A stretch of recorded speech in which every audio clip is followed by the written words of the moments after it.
Assalomu alaykum hurmatli obunachilar, yaxshimisizlar? Sizlarni qiziqtirgan muhim savolga bugun javob berib o'tmoqchiman.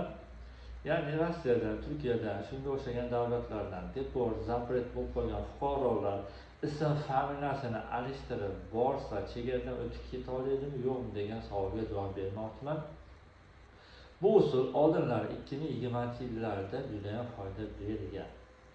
Lekin yaqin 2-3 yil davomida bu usul foyda bermayapti. Ya'ni deport bo'lib qolgan odam ism familiyasini alishtirib chegaraga borsa, chegaradan qaytib keladi. 99,9% holatlarda bitta shunday bo'ladi. Sababi sizdagi oldingi ism familiyadagi ma'lumotlar hamda hozirgi ism familiyadagi ma'lumotlarda bitta joyda o'zgartirish kiritishda imkoniyati yo'q.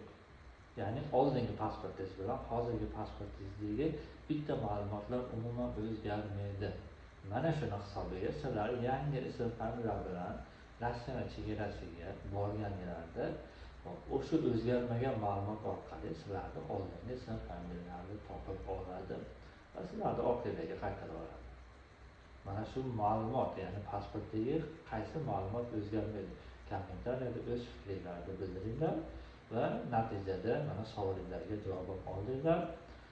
Agar video foydali bo'lgan bo'lsa, do'stlarga yuborib qo'yinglar. Hammaga rahmat.